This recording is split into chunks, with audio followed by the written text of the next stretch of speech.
خصوصا على سيد ولد آدم محمد المصطفى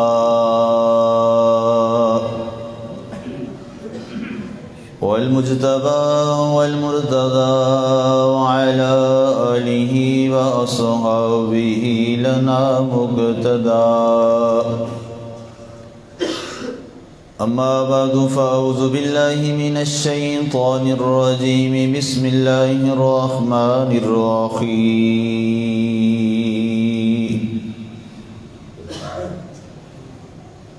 فليضحكوا قليلا وليبكوا كثيرا. صدق الله العظيم وبلغنا رسوله النبي الكريم المتين الرؤوف الرحيم ونحن على ذلك لمن الشاهدين والشاكرين والحمد لله رب العالمين.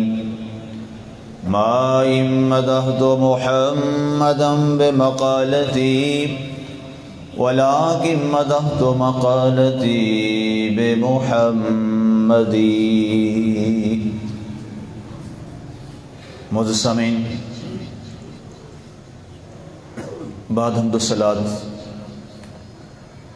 آج کا ہمارا خطبہ جمعہ کا موضوع بانی پاکستان قائد اعظم محمد علی جناح رحمۃ اللہ تعالی علیہ، ان کی شخصیت کے حوالہ سے ہے. آج بانی پاکستان کا یوم ولادت 25 دسمبر آپ کا یوم ولادت ہے. اسی حوالہ سے آج ہماری گفتگو ہوگی. سب سے پہلے یہ بات میں عرض کروں کہ ریاست خداداد پاکستان یہ کوئی ایک حادثاتی طور پہ وجود میں نہیں آئی، بلکہ یہ ریاست وہ ہے جو خاص میرے آقا کی نگاہ کرم کا صدقہ ہے. آقا کریم علیہ الصلوۃ والسلام کی توجہ مبارکہ کا صدقہ ہے. اور جس شخص کا انتخاب کیا گیا، جسے محمد علی جناح رحمۃ اللہ علیہ تعالی حضرت قائد اعظم کہا جاتا ہے، ان کا انتخاب بھی روضہ رسول سے کیا گیا ہے. آپ کے سیرت کے حوالہ سے بہت سے لوگوں نے بہت کچھ لکھا. ان میں ایک واقعہ جو بڑا اہم ترین ہے، محمد علی جناح رحمۃ اللہ علیہ تعالی بنیادی طور پر ایک لاء کے طالب علم تھے، لائر تھے، ایڈوکیٹ تھے، اور اکثریتی زندگی کا حصہ جو ہے وہ باہر گزارا، انگلینڈ میں گزارا. لیکن بہت سارے لوگوں کے میں نے تاثرات پڑھے جو نان مسلم ہیں، وہ کہتے ہیں کہ شروع سے ہم نے اس شخص کو دیکھا کہ اس کی نگاہوں میں ایک چمک تھی. اس کی نگاہوں اور فکر اور سوچ یہ بتاتی تھی کہ ظاہری طور پر یہ شخص انگلینڈ میں موجود ہے، لیکن اس کی جو دل کی تاریں ہیں وہ مدینہ منورہ کے لیے دھڑکتی. بہت سارے واقعات ہیں، لیکن جس بنیادی واقعہ پر میں آپ کو لانا چاہتا ہوں، جب آپ یہاں پہ تشریف لائے اور علامہ محمد اقبال رحمۃ اللہ علیہ تعالیٰ سب سے پہلے جناب حضرت قائد اعظم محمد علی جناح رحمۃ اللہ علیہ تعالیٰ کے پاس گئے اور کہا، آپ کانگریس میں شروع میں شامل تھے، محمد علی جناح رحمۃ اللہ علیہ تعالیٰ کانگریس کے بہت بڑے لیڈروں میں آپ کا نام ہے. تو انہوں نے کہا کہ اے محمد علی جناح، میں جس خطہ ارض سے تعلق رکھتا ہوں اور جہاں آپ کی ولادت ہوئی ہے، میرا وجدان یہ کہتا ہے کہ اگر ہم کوشش کریں تو ہندوستان ایک روز بٹ جائے گا، انگریز کا تسلط ختم ہو جائے گا، ہندوؤں کا سامراجی نظام بھی دفن ہو جائے گا، اور اس قوم کو اللہ تعالیٰ ایک آزاد ریاست پاکستان کی صورت میں عطا فرما دے گا. اب یہ دو شخصیات جن کا نام آج بھی زندہ ہے اور صبح قیامت تک زندہ رہے گا، حضرت علامہ اقبال رحمۃ اللہ علیہ تعالیٰ اور حضرت قائد اعظم محمد علی جناح رحمۃ اللہ علیہ تعالیٰ، یہ دو